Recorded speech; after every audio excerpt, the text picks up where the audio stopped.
at maraming mangyayari at magaganap kaugnay ng pagpasa ng mga makabuluhang lehislasyon. Gayun din, iba't ibang usapin na kailangan harapin ng Senado at ng Kongreso bago kami magtapos sa ika-19 na Kongreso. Sir, bagamat may nakaka-appreciate na priority naman tayo approval ng mga priority bills, but according to Senator Amy Marcos, yung pag-schedule ng impeachment proceedings, tanggapin na daw na talo na daw yung impeachment. Ang plenaryo ang dapat magpasa niyan. Klaro naman ang kanyang opinyon at posisyon kaugnay sa bagay na yan. Pero hindi para sa akin na sabihin niya yung posisyon ng kabuuan ng Senado. Pag-uusapan yan sa susunod na mga araw marahil kapag nag-resume ang plenaryo, lalong-lalo na sa tinakdang petsa kung hindi ito mababago ng plenaryo sa ika-11 ng Hunyo.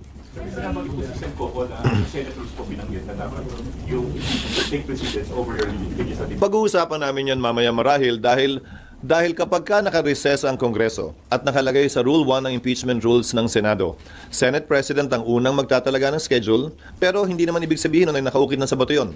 Pwedeng baguhin yan kung sakasakali at anumang oras ng plenaryo. Kung yan ang mangyayari, plenaryo ang masusunod. Pangalawa, yung binabanggit na rule ni Senator Coco, Rule 10 in particular, yan ay tumutukoy na sa trial. Wala pa po kami doon. Hindi pa nga nagsisimula ang trial, hindi pa nga nare-refer yung impeachment complaint sa rules para magsilbing hudyat, para buuin na ang impeachment court na siyang magko-conduct ng trial. At sinabi ko na rin ito noon pa, nung inihain pa lang ang impeachment complaint. Ang pinakamalayong mararating na ng Senado ay mag-issue ng summons.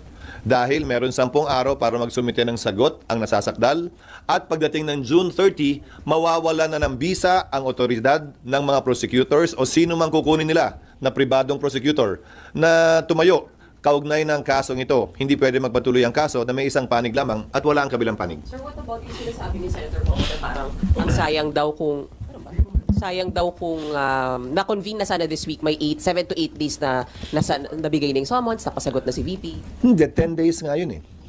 Nakalagay sa rules, 10 days from receipt. So kung June 3 na padala, June 13 matatanggap, adjourned na rin ang Senado. Kung June 11 pinadala, June 21, adjourn na rin ng Senado at may naiiwan na lamang na ilang araw ang bisa ng otoridad nga ng mga prosecutor para ipagpatuloy ang trial nang walang panig mula sa kanila. SP. June 13, hindi na rin sila pwedeng sumagot ng pleadings. Kung halimbawa may pleading o sagot sa summon si VP, hindi na rin sila pwedeng mag-file ng sagot nila. Hindi, dahil tapos na ang kanilang otoridad at otorisasyon mula sa 19th Congress. Hindi tulad ng Senado na semi-continuing body pang maisasabi. Ang Kongreso nagtatapos ito pagdating ng June 30. At anumang otoridad na binigay, authorization na binigay sa kanila, magwawakas na rin yan ng June 30. Ang private prosecutors, kung may kukunin sila, ganun din. Hindi rin pwedeng lumampas ng June 30 dahil kung yung principal na nagbigay sa kanila ng authority by an agent, wala na rin dapat yun. So yung proposed timetable nyo dati, sira na yun by June 30. Sira na yon by June. Aling proposed timetable? Yung dati nung Trial dapat. Hindi na namin babaguhin na nga yung rules dahil nga, kung maalala nyo, siguro mga ilang buwan na ang nakakalipas na sinabi ko, may mga panukalang baguhin yung rules pero sa dulo, maliban na lang nga, ulitin ko, kung ang plenaryo ay magde-decide otherwise, hindi na lang kami magbabago ng rules dahil baka sabihin pinapalitan pa namin to in the middle of the game. So kung ano man yung mga nakatakdang rules sa rules of court ngayon na suppletorily applicable, yun na lamang yun. Dahil tiyak ko, ano man ang baguhin namin sa rules ngayon, may magre-reklamo at magre-reklamo mula sa isa o sa kabilang panig, citing, quote-unquote, changing the rules in the middle of the game. Pero wala nang pre-trial starting June 30. Tama ba? Kasi nga, wala nang kinatawan mula sa kanila. So ang pinaka pwede namin may padala, which is under the rules, bibigyan namin sila ng puwang na magsumite ng written interrogatories, which is part of pre-trial. Ibig sabihin nun, tatanungin na nila lahat ng gusto nilang tanungin mula sa kabilang panig, sasagutin ng kabilang panig, magtatanong din yung kabilang panig, sasagot din, hanggang doon na lang yun. Kung sasagutin nila, dahil pwede nilang piliing wag sagutin at wag pansinin yung written interrogatories na ipapadala ng magkabilang panig. And then the written interrogatories will be used during the trial proper? Yes, kung anong admissions man ang ginawa doon, magagamit yon ng magkabilang panig pagdating ng paglilitis. SP, since move na ng June 11, Yes, Nympha. yes, yung reading ng articles of impeachment, sa June 11 na rin lahat mangyayari yung pag... Lahat-lahat na. Ngayon, bakit? Meron kaming rule kaugnay ng 3 days bago namin ma-third reading ang isang panukalang batas. Pag hindi namin na second reading yan this week, hindi na namin mata-third reading yan next week. So time is of the essence insofar as passing certain bills are concerned na para mahabol yan sa 19th Congress. Kumbaga, yung pwede namin gawin ngayong linggo, hindi na namin pwedeng gawin next week kung gusto pa namin itong humabol. Sa kabilang banda, yung pag-issue ng summons, whether June 3 yan or June 11, pareho lamang naman ang epekto dahil yung panahong bibigay sa nasasakdal kay VP Sara para sumagot, babagsak na rin sa petsa na wala ng sesyon ang Senado at ang Kongreso. Sir, kasi ang So, walang tatamaan, walang mapapaboran kaugnay nito. Sir, ang point ni Senator Pimentel, hindi naman kayo aabutin ng 1 o 2 oras sa pagpapabasa ng articles of impeachment during session at yung pagkukonvene ninyo as impeachment court kung matutuloy sana bukas. Hindi naman yan nalalaman pa kung anong mga punto ang i-raise ng iba naming kasamahan kapag binuksan at pinag-usapan na ito. Hindi pa nga nakaschedule para pag-usapan ito sa June 11 pa nga. Sa pagkakaalam ko, itatayo si Senator Pimentel para magtanong kaugnay nito. So hindi pwedeng sabihin ni Senator Coco na maikli lamang yun. Dahil ngayon nga, hindi dapat pag-usapan, mukhang pag-uusapan namin. So lalo na kapag yun talaga ang pag-uusapan, tinitiyak ko sa iyo, mas maraming sasabihin at mas maraming tatayo kaugnay ng iba't ibang punto sa bagay na ito. So, ano yun, SP, ibig sabihin, iwasan nyo yung mainit na debate dito na makakakonsume Hindi sa ko oras iniiwasan yung mainit na debate. Ikaw naman, ikaw yung nagtanong. Sabi mo nung una, maikli. Ngayon, ang sinasabi ko, hindi para sa kanya na sabihing maikli lang to o mahaba. Dahil hindi niya kayang pigilan, hindi ko kayang pigilan. Sino man gusto magsalita kaugnay nito. Pero kapag ito'y nagsimula na nga, hindi na namin magagawa yung mga dapat sana namin gawin. Particularly, yung aaprubahan on second and third reading. Dahil yung ibang third reading, kailangan pa ng BICAM. Kailangan pa rin ma-ratify yung BICAM. So, kailangan namin bigyan ng fighting chance man lang na maipasa ito. Ulitin ko, yung trial sa July 28 pa naman, 20th Congress, walang mawawala, walang madadagdag, walang mababawas.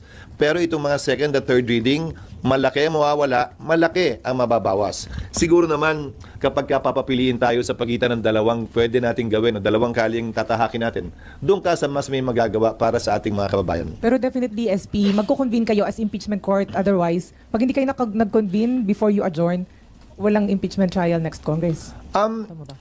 Kasama yan siguro sa pagdidebate yan dahil ang dami ko nang napapanood na nagbibigay ng kani-kanyang opinyon. Sa dulo, ano man ang opinyon nila, miyembro man sila ng Senado ngayon o hindi, ano man ang opinyon ko bilang tagapangulo ng Senado, sa dulo, ang susundin naming lahat, ang desisyon ng plenaryo, ng mas nakararami. The plenary of the Senate is the supreme body of the Senate. It gets to decide anything and everything. Although at first instance, it can be decided by the Senate President, but ultimately, it will have to be confirmed and affirmed or rejected for that matter by plenary. So yung Isa June na lang ako, 11, So, ibig sabihin, sir, June 11. Sige, na tayo. Sir, isa na lang. Hindi po, Ibig sabihin, sa June 11, babasahin yung articles of impeachment and then thereafter, magko-convene kayo sa impeachment court. At doon din namin pagpapasyahan anumang mga motion kung meron mang gagawin, anumang mga objection kung meron man, anumang tanong kung meron man. Ang dulo nun ay magko-convene ng impeachment court kung yan ang magiging pasya ng Senado at i-issue yung summons sang ayon sa aming rules para bigyan ng panahon sumagot ang Vice President. Pero since Yung postponement to June 11, sa inyo na po hindi nyo rin tayo makasawa. Nakalagay sa Rule 1 ng impeachment rules, if I may direct your attention, it only refers to the Senate President. The Senate President shall set the date when the prosecutors will present the impeachment complaint. Ngayon, initially, yung Senate President, tulad ng sinabi ko, but plenary can decide otherwise if they should decide to do so. Sir, sabi mo, kung magpapasyahan sa June 11, so ibig sabihin, pwedeng hindi patuloy yung dito. Ang dami ko na kasing naririnig ng mga nagsasalita dito na miyembro ng 19th Congress, di ba? So, pakinggan natin lahat yung kanilang mga motion. Kabilang na yung binanggit mo kanina na sinabi ni Senator Amy. So, pakinggan natin lahat at sa dulo, pagbobotohan lahat yan ng mga miyembro ng 19th Congress without prejudice, to the 20th Congress deciding otherwise or in the same light, given the fact that the 19th Congress cannot bind subsequent Congresses or any Congress for that matter. Pero sir, would you insist na... Balik sa'yo, Nimpa. Opo, sorry sir. Pero mag-insist kayo na mag-convene kayo sa impeachment court sa June 11? What do you mean by mag-i-insist, Nimpa? Again, we will decide all of these things in accordance with what the plenary wants and in accordance with our rules. Yung rules namin, plenary din ang nag-decide dun eh. Tandaan mo aaprubahan namin yung rules din. So, plenary ang magde-decide kung anong rules ang i-approve namin at kung anong gagawin namin. In the natural course, yes. Yun ang dapat mangyari. Unless, as I said, may mag-motion, may mag-object, magbotohan, in the end, plenary will decide. But that is what our rules provide. My answer is yes. June 11 SP. Ma'am. Sir, yung June 11 SP, hindi pa talaga siya nakatagasa bato kasi pwedeng pang yung plenary magsabi na wag na mag-convene Nakatagasa sa sa 11. bato in the sense na yun na yung panahon na darating ang mga miyembro ng Kamara dito dahil wala nang ibang petsa pang naiiwan. Huling araw na namin yun. But the convening, meaning pag nag-decide yung plenary na wag mag-convene sa 11, walang magko-convene. Ginawa yan dati nag-decide doon sa impeachment ni case ni Erap. Nag-decide sila i-convene 6 days after. Sa impeachment case ni Chief Justice Corona, nag-decide sila na wag mag-convene ng Disyembre, mag-convene na lamang ng Enero. So, may mga president naman kaugnay nun. Ang kaibahan lang nito, tatawid ito ng panibagong kongreso. Ulitin ko, ang 19th Congress, no Congress can bind subsequent Congresses. Hindi kami pwede magpasa ng tinatawag nating irrepealable law. Hindi kami pwede magpasa ng isang bagay na hindi na pwedeng galawin o baguhin pa ng susunod na Kongreso. So anumang pasya namin ay binding sa amin, pero hindi binding sa susunod na Kongreso. So wala nga kasiguraduhan yung June 11, SP. Kunwari mag-decide ng plenary today, na walang mag-convene sa June 11, then pa-overpower, sir. Kung mag-decide ang plenary today na hindi mag-convene sa June 11, Yes. in theory, yes, but I doubt that. I doubt that that will happen. Wala lang. I doubt lang. Hindi, duda lang ako na yun ang mangyayari dahil maliwanag naman ang tinatalaga ng rules, maliban na lamang kung may maliwanag at klarong basehan at rason para hindi gawin yun. Pero sa dulo, pagbobotohan pa rin yan. But sir, nothing prevents your colleagues from saying, hindi na naman natin ito matatry, pasa na lang natin sa 20th Congress. Nothing prevents them, yes. As I said, nothing prevents anyone from making a motion, nothing prevents anyone from putting it to a vote, nothing prevents anyone from objecting, but ultimately, it will be debated and put to a vote. So ano yung Ano? Pwede rin po mapaaga, like this week na. Kung may mag-insist na yun. Pwede naman, pero anong point ng... Hindi ko pwedeng pigilan, ulitin ko ha. Pero anong point na magsaset tayo ng date para nga sana pag-usapan to at magawa yung ibang bagay kung buong linggo pa lang to, yan din yung pag-uusapan natin araw-araw. So, papakiusapan ko sana na hanggat maaari, tapusin namin yung kinakailangan trabaho ngayon. Maliban kasi dun sa mga panukalang batas, nasa diary na rin naman ngayon, mahigit 300 ang kailangan namin i-confirm ng mga opisyal. Hindi lamang mga kalihim, mga opisyal ng Constitutional Commission, pati na rin mga miyembro ng Armed Forces, mga opisyal ng Armed Forces of the Philippines at saka Department of Foreign Affairs na mahigit 1.5 buwan hindi makakapagtrabaho ng buong buo kung hindi sila mako-confirm. SP, kailangan nyo talagang sorry. Yung mga nagbabanggit po na yung mga delayed and postponed, eventually, kababagsakan yan, hindi na talaga matutuloy. Hindi ko alam kung anong hugot nila, pero gaya ng sinabi ko, sa dulo, plenaryo magdedesisyon sa lahat ng bagay na ito, di ba? Yes, SP. Kung hindi kayo mag-convene as impeachment court bago kayo mag-adjourn, walang impeachment court. So, walang tatawid sa next Congress. Tama po ba? These are all hypothetical. These are all hypothetical questions. Again, kayo naman nagtanong kayo, may posibilidad ba na hindi? Sabi ko, may posibilidad. Ngayon, lahat na nagtanong, hindi na matutuloy. Hindi naman ganun yun. Di ba? Hindi naman ganun yun. Nagtanong kayo kaugnay noon, sinabi ko, may posibilidad. Pero hindi ko sinasabing yun ang mangyayari. I'm just being honest and frank and straightforward that there is that possibility always. But it has never happened in the past. Pero sir, may study na kayo, di Well, ba? once nangyari pala, nung nag-walk out yung prosecutors sa impeachment ni dating Pangulong Estrada, kung maalala nyo, nag-withdraw ang prosecutors doon, ha? Sabi nila, ayaw na nila. At ang sabi ng Senado, isususpend na muna namin to hanggat hindi kayo nagpapakita hanggang nag-EDSA na. Tapos in-archive na lamang yung impeachment. Ganun na nangyari doon, ha? But again, wala namang nagplano, wala namang nagsabi, pero kung tatanungin niyo, posible ba yun ng mga panahong yun? May sumagot naman din siguro, oo. Sir, can you walk us through the process kung paano Gusto mo run na lang para mabilis-bilis tayo. kung paano po ninyo napag-desisyonan na i-move yung After LEDAC. That's why we came out with the notice. That's why we came out with the notice in the afternoon of Thursday, May 29, right after LEDAC. Dahil kaya nga hinabaan ko na yung sulat sa House of Representatives na pinabigay ko sa inyo para doon na nakalagay lahat. At doon na nakalagay yung sagot sa lahat ng pwede niyong tanungin kung bakit. Pero hindi pa kiusap. from the President. No, it did not. Ano yun? Decision ng House at Senate leadership. I was not even able to tell Martin, the speaker, about that. He found out through the letter that I sent him. So sariling decision yun, sir? After consulting some of our members as well. Pero SP, bago nyo po nilabas yung parang proposal nyo na calendar months ago, hindi pa po ba alam na may mga ganito karami pang 12 priority bills, may 300 na uupo sa CA? Hindi, dahil yung mga ina-appoint ng presidente, kaya nga ad interim ang tawag, in-appoint niya to in the course of the recess. Hindi naman yun in-appoint ng mga panahong yon. Pangalawa, usually sa LEDAC, nababawasan yung bills na iti-take up dahil hindi naabot. Itong LEDAC na to ang pinag-usapan, ano pa ba yung kayang gawin dahil sayang naman. Advanced stage na yung mga bill at pwedeng ihabol pa sa 19th Congress imbis na magsisimula na naman sa simula pagdating ng 20th Congress. Sir, sabihin po pwedeng tumawid sa 20th Congress yung impeachment. Meron na ba kayong pag-aaral na ginawa? Kasi malamang yun na maging issue. Paano nyo i-address yun? Meron, may president yan sa US Congress. Ang isang ehemplo din, kayo naman, simula na naman tayo, napag-usapan na natin yan dati. Ang isang example din yan, yung SET. Yung mga kaso ng SET, tumatawid ng Kongreso. Dahil 6 na taon yung term na pinagdedebatihan sa protestang yon. Bagaman nagpapalit ang mga maestrado ng korte, nagpapalit ang mga miyembro ng SET, tumatawid at tumutuloy pa rin siya. Pero wala pang eksaktong pinagbobotohan ang plenaryo kaugnay sa bagay na yan. So, pwedeng pagbotohan yan ng plenaryo ng 19th Congress. Pero ano man ang desisyon namin, hindi pwedeng ibahin yung 20th Congress. So, pwedeng magkaroon ng ibang pananaw yung 20th Congress. Halimbawa, pwedeng sabihin ng 19th Congress, tatawid yan. Pero ang pasya ng 20th Congress, hindi tatawid yan. At i-dismiss nila.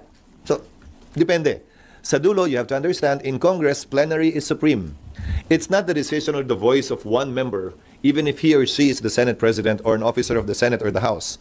Desisyon palagi ng plenaryo ang mangingibabaw sa anumang usapin. Sir, may implication kung merong magiging senator judge, ang ngayon palang sinasabi, itaga nyo sa bato, hindi may impeach si VP Sara. Desisyon at pasya nila yon, hindi para sa akin na husgahan yon. Pero nakalagay sa aming rules na hanggat maaari ay maging impartial sana ang bawat senator judge hanggat hindi pa naririnig yung kaso mismo. Maging ganun pa man, ang pag-inhibit ay voluntary decision sa parte ng sinumang hukom. Hindi ito pinagbobotohan ng mga miyembro ng hukom mismo. Halimbawa, magbobotohan kami, hoy, ikaw, tanggal ka na. Hoy, ikaw, sa dami ng sinasabi mo, wag ka na. Hindi pwedeng ganun. Ano? Pwede silang mag-motion o baka naman prosec agad, ba't hindi naman defense ikaw naman? Pwede mag-motion ang magkabilang partido. Pwede mag-motion ang magkabilang partido pero desisyon yan nung pinapa-inhibit o pinapa-recuse na hukom. Alam din niya dapat yan. SP, meron kasing article. Parang nakarami ka ng kapinimpang ngayong umaga. Pasensya na, SP, we have to ask. Meron kasing article sinasabi na yung Yes. pag-delay daw dito sa impeachment, na yung pag-start ng impeachment process is for your self-preservation. Nag-propose daw kayo ng 1 week cooling off period bago i-address yung impeachment complaint. Hindi ko makita yung rason. Hindi ko makita yung rason. Wala yata akong kinalaman. Hindi ako yung nasasakdal sa impeachment complaint. I don't see the connection. I don't see the connection between postponing it. Again, walang mapapabura nito. Wala rin itong masasaktan. Dahil ang pinaka-pwede lang naming magawa mula't mula ay mag-issue ng summons. So walang nawala, wala rin na idagdag. Walang binawian ng panahon, walang inambagan din ng panahon. Ang nakuha lang namin dito ay mas mahabang panahon para gawin yung totoo naman talaga naming trabaho na magpasa ng makabuluhang legislasyon at batas. Sir, how about yung statement po ni Presidente Pangilinan na ayaw niya naman talaga ng VP Sara? May effect ba ito sa naging decision? Matagal naman na rin niya sinasabi yan, di ba? At sinabi ko na rin kanina, yung pagpapadala ko ng sulat ng Webes, bugsuyo ng LEDAC, yung kailangan namin tapusin, walang sinabi ang Pangulo o walang utos ang Pangulo kaugnay dyan.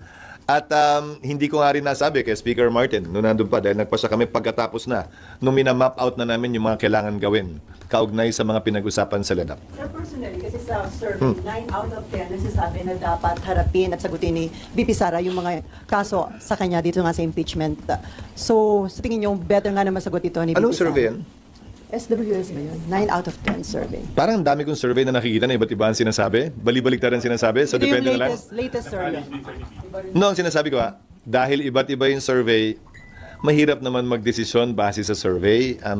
Dahil bali-baliktad naman din ang sinasabi ng survey at hindi dyan ang basihan. Hindi yan ang basihan ng anumang pagpapasyang ginawa ko. Dahil hindi naman ako tumakbo at hindi naman ako tumatakbo. Sir, may mga lawyer yung sasabi na di ba nga ako sa Constitution na fourth grade ganyan, violative of the Constitution na okay, you went on break, pero ngayon in session na ulit, bakit hindi pa rin ito? There are pending cases in the Supreme Court, both for mandamus to compel us to convene and prohibition to stop us from convening. Walang TRO, so we are proceeding as we think best. Pangalawa, ibabalik ko na naman, yung mga prosecutor na congressman na nagre-reklamo ng forthwith immediately, sila nga mismo hindi nila sinunod yung sarili nilang rules na immediately ire-refer ng SecGen ang lahat ng impeachment complaints sa Speaker para ilagay niya sa Committee on Justice. The SecGen sat on it for 4 months. Kung ang mga prosecutor hindi naman sinusunod yung salitang immediately sa sarili nilang rules, kami forthwith lang naman na nakalagay, hindi naman immediately. Sabi nila pareho daw yun. So, kung yung mga prosecutor mismo ay tila hindi naman nagmamadali at pinipili nila kung saan sila nagmamadali, wala sila sa lugar, madaliin kami ngayon. Pero ba sir, mas mabigat kasi sa constitutional provision ng court? Oo, pero nakalagay din nga doon sa forthwith, trial must commence. So, babalik ko sa iyo. ERAP, hindi nag-convene hanggang pagkatapos ng Christmas break. Corona, hindi nag-convene hanggang pagkatapos ng Christmas break. Gutierrez, hindi nag-convene. Makalipas ang 3 buwan, hindi Christmas break, summer break yon. Hindi ko naman yata kayo narinig magreklamo noon, noong mga panahong yon.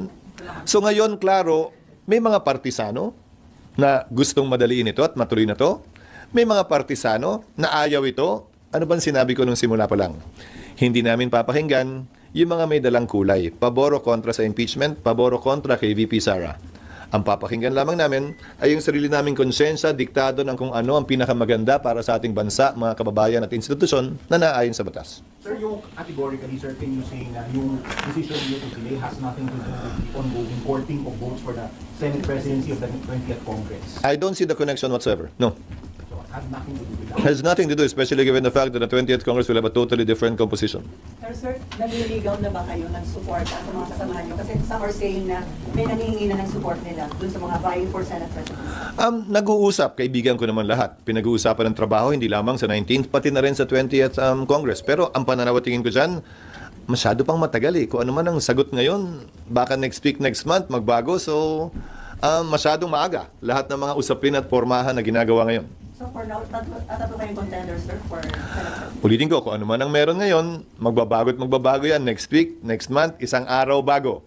So, imbis na 2 buwan nating pag-usapan, pagdebatihan at may maapektuhan pa tayo, pag malapit na lang. Sa ngayon, masyadong marami pang trabaho nakaambang sa harap ko bilang Senate President ngayon. Sa susunod na 2 linggo, doon muna ako totoo ng pansin. Focus po ba kayo today or in the days to come para maiwasan nga po na sa plenary, impeachment pa rin yung pag-uusapan? Mas gusto ko naman yung plenary. Okay lang naman yung plenary eh. Ang caucus, tatanungin nyo rin naman kung anong pinag-usapan eh. Di ba? Di ba? Mas magandang pag-usapan na lang sa plenaryo para marinig ninyo. Ito focus today. Ulitin ko, walang nakaschedule pero kung may magbumungkahi, pwede naman pag-usapan din. Pero sa akin, hindi ko tatalikuran ang anumang hamon sa plenaryo dahil mas magandang on the record naman talaga. Yung mga pinag-uusapan, hindi lamang para alam nyo, para alam din ng saling lahi, yung mga pinag-uusapan ng Senado ngayon. Among the 12 bills na nalista niyo sa web, kaya pang matapos? Hanggang Sam ang binilang ko over the weekend. Pipilitin namin yung nananatiling 3.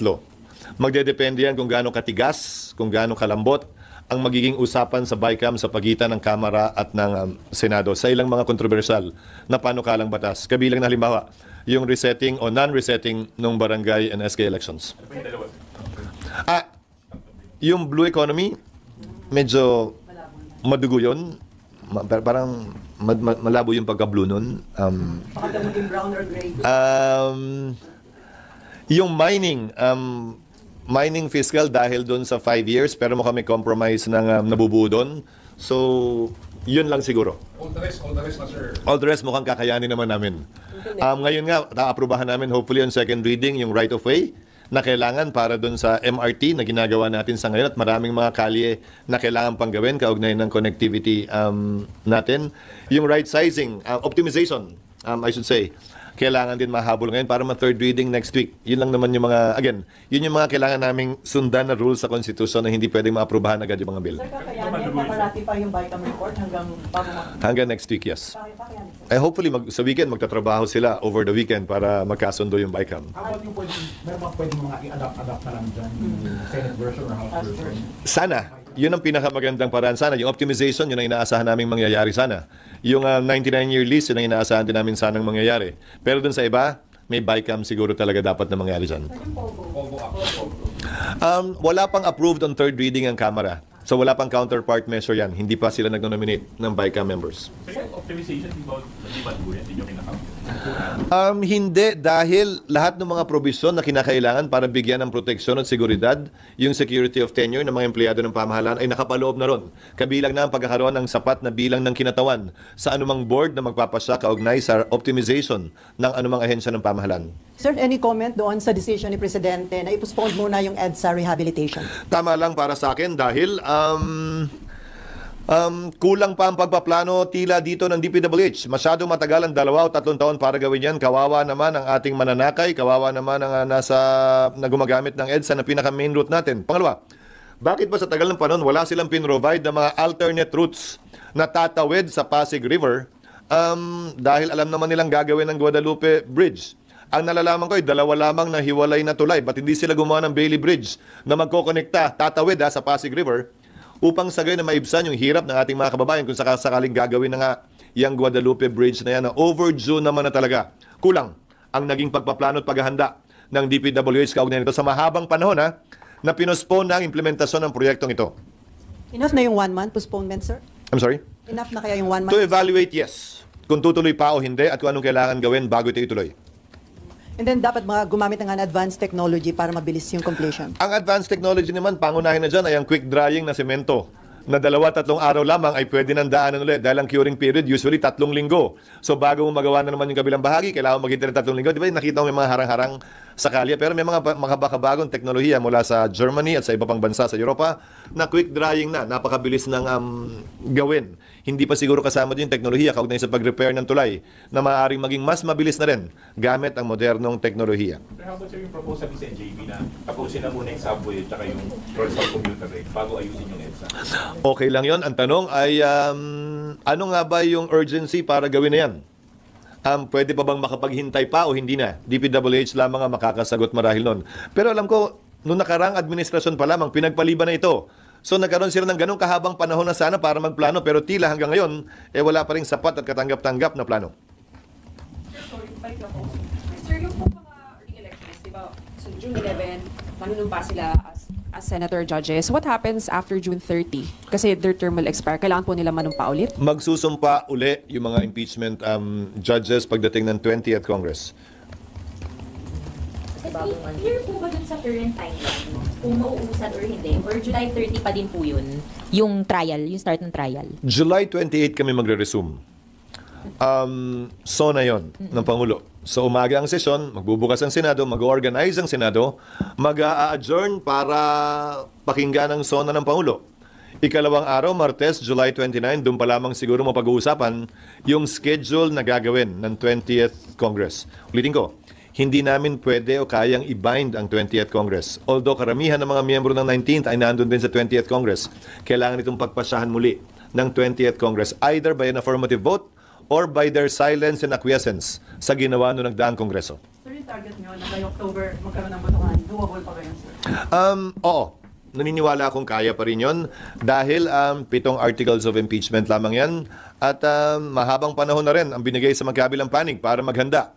Sinabi ko na yan noon, kung magpapatuloy ang pagdinig at trial, wala kaming papayagan delay dahil nagkaroon na sila ng sapat na panahon para maghanda, magprepara at kunin ang mga ebidensyang kinakailangan nila para patunayan ang kanilang panig. SP, sorry, ang kulit, pinapatanong lang po from House. Opo. Kasi nga daw nasa Constitution yung forthwith. So habang nauusog yung pag-convenio, hindi raw po ba nagva-violate na kayo sa Constitution, SP? Hindi, pero may karapatan sila na iakyat yan sa Korte Suprema kung tingin nila nilalabag na ngayon sa Ligang Batas. Meron na nga, gaya na sinabi ko, meron ng 2 pending na kaso sa Korte Suprema na dinala na magkabilang panig.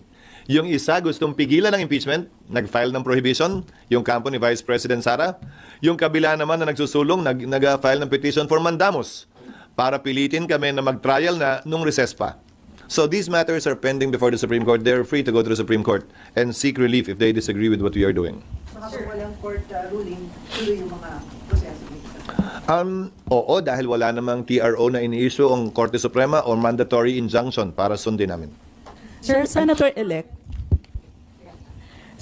Soto criticized the fact that you made the decision unilaterally without the benefit of a Senate caucus or plenary debate. So, sir, paano yun? Which decision? Yung sa impeachment po, sa delay po Which natin. decision? Delaying the Which nga? Yung 2 o yung 11? 11. Hindi. Hindi. 11. Alin? Which one? Both. I don't think so. Which one? 11. I don't think so either. Ay, yung two, this ano, sir? Anyway, Kasi sir, sabi niya, it can be, pwedeng magkaroon ng votation sa mga 20th Congress kasi hindi daw pwedeng tumawid. sinagot ko na yan kanina. Una, kung June 2 ang binabanggit niya, paano kami magbobotohan in plenary, recess kami? Pangalawa, kung June 11 ang sinasabi niya, sa plenary, gaya ng sabi ko kanina, Pwede itong pagbotohan ng plenaryo at pag-usapan ng plenaryo. And plenary is supreme. Pangatlo, sinabi ko na rin, at hindi na kailangan din sabihin pa, na yung 20th Congress, hindi namin pwedeng i-bind. Ano man ang pasya namin, iba ang magiging pasya ng 20th Congress o pwedeng pareho. So sa dulo, ano bang sinabi ko pa ulit-ulit kanina pa? Plenaryo ang magdedesisyon. Hindi iisang miyembro lamang, tagapangulo man, opisyal o minority leader o sino man. Sa dulo, plenaryo magdedesisyon ito because we operate under that principle that plenary is supreme. Ano? Hindi. Yun yung desisyon hanggang baguhin. Hindi nakahangan tawag doon. Yung authority na kayo yung nag-decide muna na mag-move from June 2 to June 11, nasa Senate rules and SP na nasa authority nyo po yun dahil naka-break. Article 1 ng impeachment rules. Ni hindi nag-distinguish kung naka-break o hindi. Hindi kaya magkaroon miscalculation. You have the rules with you. So that stands until Nakalagay doon. Baguhin ng plenary. Unless baguhin ng, hindi until unless baguhin ng Senate. Nandiyan sa picture, 17 out of the 24, dyan sa picture na yan, mag-carry over to the 20th Congress eh. So, kung ano man yung magiging decision nyo, you have the number to sustain it in the next Congress. Depende. Yung boto naman kasi minsan nagbabago, depende sa kalagayan ng panahon, depende sa lakas ng hangin o hina ng hangin o lakas ng ulan o hina ng hangin o init ng panahon. So depende, hindi ko pwedeng sabihin ganun lang yun. Tinignan mo na yung mga picture. Yes. Nagbago yung komposisyon dun sa mga senador. Nagbago po ba yung pasya nila after ng election? Ano po ba yung... Hindi ko alam, malalaman natin sa pagbubukas ng Senado ngayon. Pero base sa mga nakakausap ko, nagbago ang posisyon tungkol saan? Sorry. Impeachment. Ano tungkol sa impeachment? Mag-aamit or Kung gusto ba nila or hindi na? Hindi namin napag-usapan yun. Hindi ko tinanong yung tanong na yun sa kanila. Sir, sabi po ni Congresswoman-elect De Lima na ito daw pong pag-move to June 11 is a sign that the Senate wants to kill the impeachment trial. Your reaction lang po? Hindi ko trabahong reactan ang congressman-elect na hindi pa naman formal na nagiging prosecutor o bahagi ng trial. Lalo na at partikular na ito'y pagpapasya ng Senado na hindi kabilang pa at wala pang papel ang Kamara o ang nasasakdal. SP? What happens pag hindi nagbigay ng... Nakangiti nga eh. Paano pag hindi na padala ng answer si VP dun sa articles of impeachment? May nakalagay sa rules niyan at mag-suppletorily applicable din ang rules of court. Hindi siya i-declare in default. Anytime pwede siya mag-appear. And a plea of not guilty will be entered in her behalf and the prosecutors will proceed with the presentation of evidence in absentia. But the Vice President at any point in time can send her representatives to represent her in the trial. Minsan diba magpapadala siya ng kahon to answer the articles of impeachment? Yan pag hindi wala siyang answer. Ganun nga, maglilipas yung panahon, then magpo-proceed lamang yung presentation ng evidence ng prosecutors when the trial commences after a plea of not guilty will be entered in her behalf. Kasi kung hindi siya sumagot, ang assumption ko, hindi rin magpapadala ng abogado. So kahit walang abogado, on behalf of her, in her behalf rather, mag-e-enter ng plea of not guilty. SP? Sinabi ni VP na gusto niya bloodbath. Hindi para sa akin na komentaryo, hindi yun, dahil uupo kami bilang isang impeachment court kung sakasakali. Wala lang. Ang bahagi siguro lamang yun ng ingay ng politika na naririnig natin mula sa magkabilang panig. May mga ganon din namang mga salitang binibitawan yung prosecutors na iba't iba ding mga pananaw kaugnay sa impeachment trial. Ginagamit ang iba't ibang adjective din sa parte nila. SP? For what? Grabe naman yung bloodbath. Hello po, SP. If nagkaroon po sana ng special session during the session break, do you think mas mabibigyan ng time yung legislative measures and then nasunod sa yung original time for impeachment? Yes, but again, under the Constitution, that is up for the President to call. Pinag-usapan na rin natin yan nung recess, hindi ba? Pangulo ang pwede magpatawag ng isang special session, may dahilan man o wala, may rason man o wala.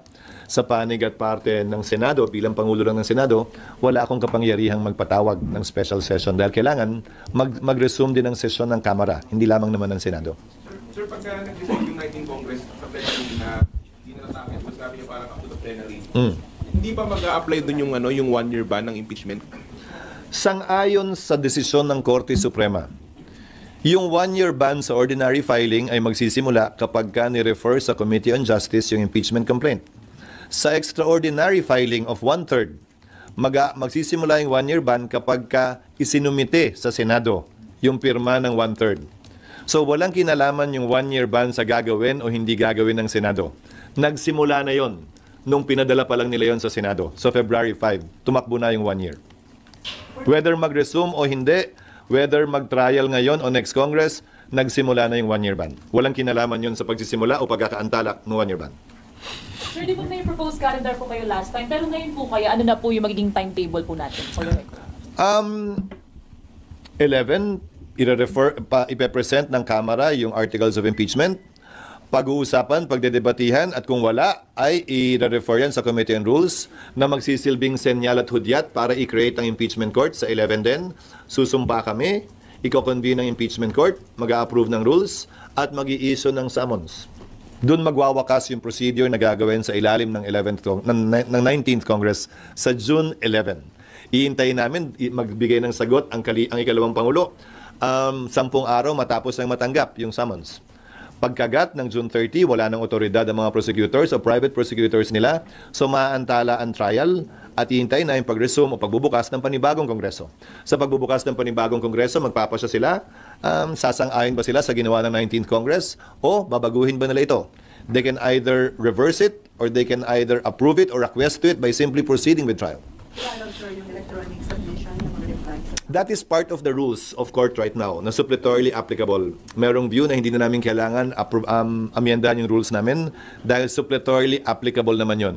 Menos away pa, menos issue kaugnay nga sa pwedeng ibato sa amin na changing the rules in the middle of the game. SP, since sinabi nyo na hindi pa i-invite yung 20th Congress, no? Pag nag-convene kayo sa June 11, pagdating ng 20th Congress, can they choose not to convene o convene na kayo?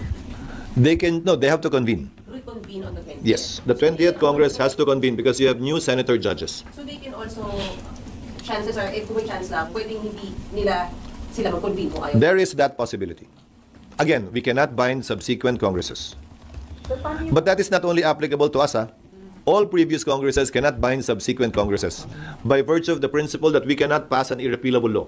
So SP yung decision doon, simple majority lang. Simple majority, there being a quorum. Okay. And then, sir, yung June 11, yung session, kasi doon mangyayari lahat po, di ba? So, morning or afternoon on June 11? Afternoon.